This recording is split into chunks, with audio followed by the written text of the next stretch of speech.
Welcome to another episode of Inside AsembleAI, your go-to platform for getting real and authentic news from the world of AI. I'm your co-host, Sam Day. Mac here. Today we are examining the safe zones, jobs where AI augments rather than replaces human workers, and more importantly, why these patterns emerge. Understanding the why is crucial because it helps you evaluate your own role's vulnerability or resilience. The fundamental principle is simple. AI struggles with anything requiring human judgment under uncertainty, physical dexterity in unstructured environments, genuine creativity beyond pattern recombination, and emotional intelligence in unpredictable social context. Welcome to our another episode that jobs that AI will augment, not replace, and why. Thanks, Mac. Before we dive in further, I would like to remind our listeners to please like, comment, and subscribe to our YouTube channel as more contents on AI coming. If you like listening to our podcast, feel free to share that with your contacts. And we also do have a Substack article channel. So if you like reading articles on technology and AI, feel free to hit the subscribe button on our Substack channel. And at the end of the day, your support and your thought-provoking comments will encourage us to bring forth more AI-related topics. So please don't hesitate to share any new topics that you would like to cover us in the next episodes. Now let's start with healthcare, because it's the clearest example of augmentation over replacement as it relates to AI. Healthcare is adding 34 million new roles by 2030 globally. Nurse practitioners alone are projected to grow 52% from 2023 to 2033, far faster than average for all occupations.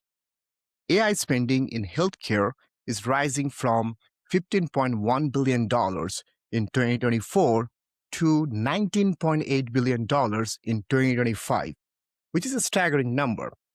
But this spending augments clinical work rather than replacing clinicians. AI is going to handle image analysis, literature review, treatment protocol suggestions, and scheduling, maybe 15% of tasks, while 85% of the task remains human-centered, such as patient care, emotional support, ethical decision-making, and complex diagnosis. So this kind of draw a fine line between what AI is going to take over and what human will still control in terms of driving some of the mundane as well as thought-provoking or like intellect tasks in the healthcare industry. So this is a really great example to start this conversation with. Now, Mac, is there anything that you want to add in terms of the augmentation part of AI in healthcare sector? Absolutely, Sam. Multiple barriers working together here. So client preference for human interaction, invulnerable. High-stakes situations is enormous. Patients nowadays want to see a human face when receiving difficult news or making life-altering decisions. Regulatory requirements mandate human accountability for medical decisions. So the work involves constant improvisations, responding to unique patient circumstances that don't fit clean algorithms. And critically, healthcare combines technical knowledge with emotional labor, interpreting fear, building trust, navigating family dynamics that AI fundamentally cannot replicate. Even, I'm telling you a practical example. A lot of my friends were in healthcare. Some of them are arguing with me that at some point of time, AI can do surgery as well with the help of one doctor. So nowadays, doctors accompanied by their helpers, assistants, right? I mean, to do a surgery. So at some point, they are predicting that, there would be a human robot, that they will eventually be the assistant of the doctor. And some point that eventually be replaced. But I don't think that we human, that whenever there's some patients, they will go to the hospitals, they will go to the surgical center. I do not even think that humans can take it emotionally that robot is going to do this surgery of any of the organs of their body.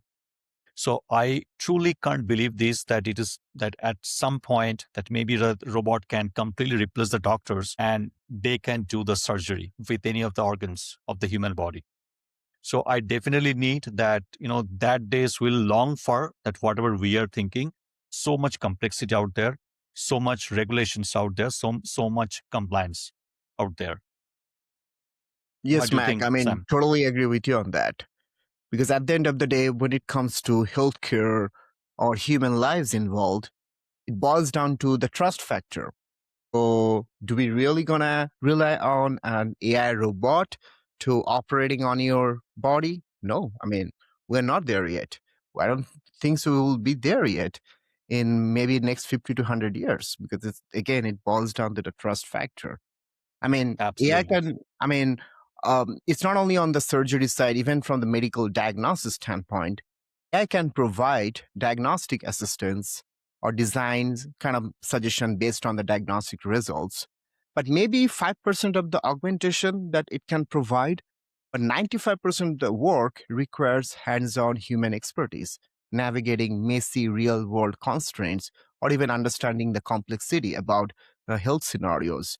And I don't think so a patient would be comfortable to receive some sort of a, I would say suggestions from an AI doctor. They would still gonna trust a human doctor sitting next to them, going through their diagnostic results and telling them what to do, the next steps. Absolutely. So I think the pattern here is very crucial. Automation resistant careers share the common traits. They involve non routine physical tasks in unstructured environments where conditions vary dramatically. They require real time sensory perception and motor skills operating in three-dimensional space.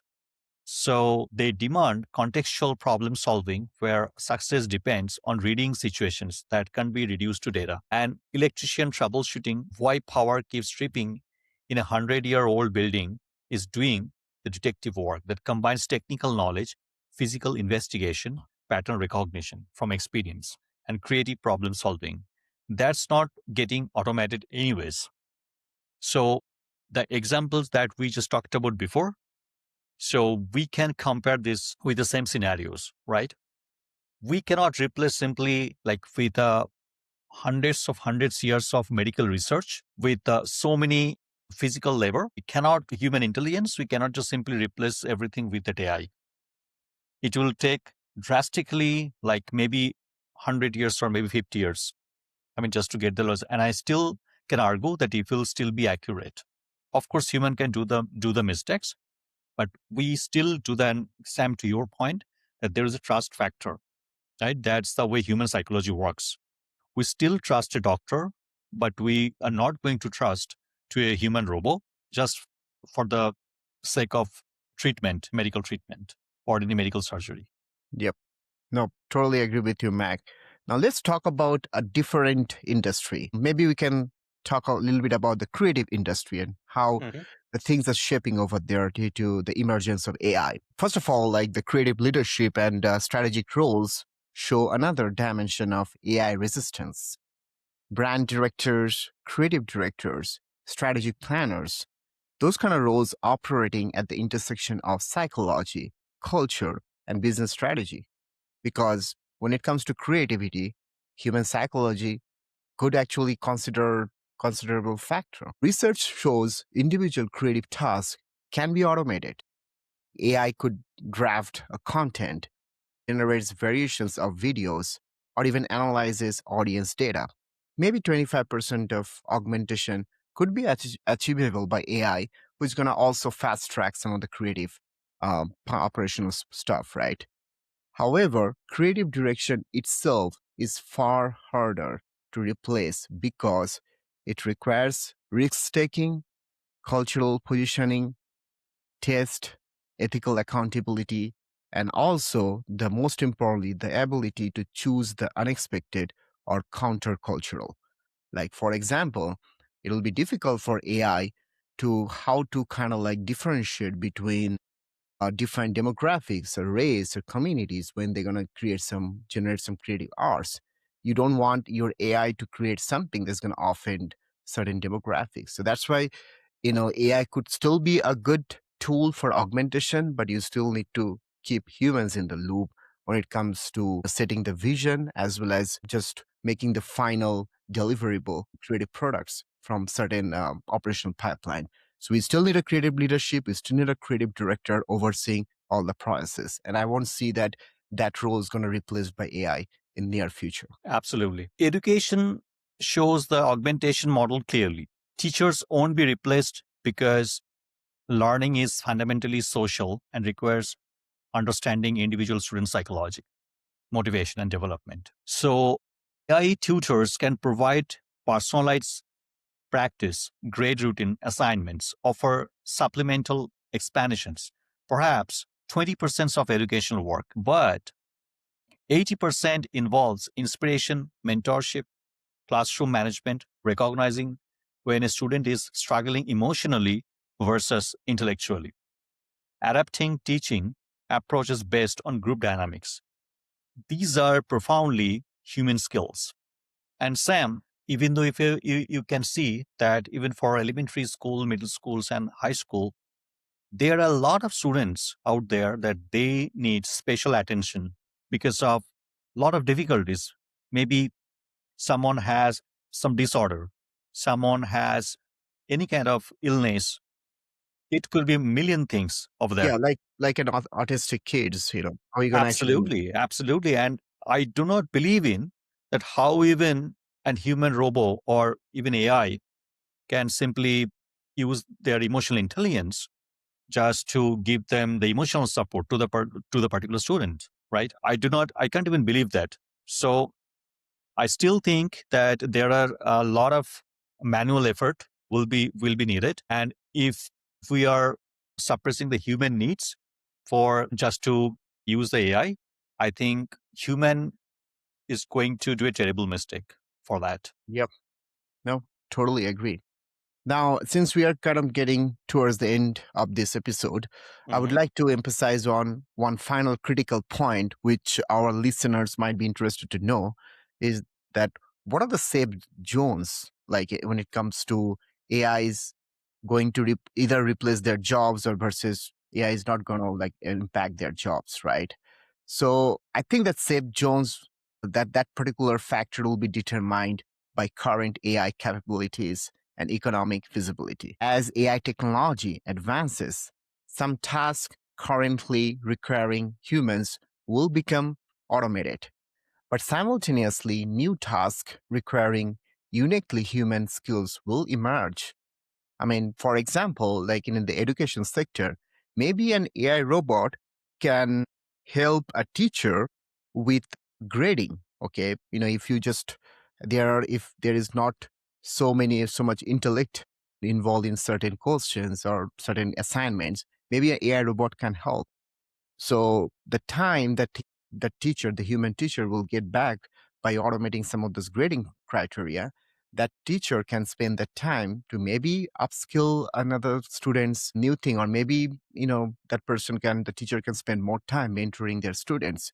So we need to kind of like find that balance where AI is going to take over some work, but the time that the human's going to get back by involving AI in automating some tasks, what are they going to do with that? Are they going to utilize that time to build a new skill set that's going to help that industry, or they're going to utilize the time to do more strategic work to make like a, pave the way for a better structure or better strategical outcome in future, regardless of any industry that we're talking about? I mean, finally, I would want to emphasize on that fact that the jobs that remain safe are those where human capabilities provide value that's either technically impossible for AI to replicate or economically impractical to automate given the cost and limitation of current technology.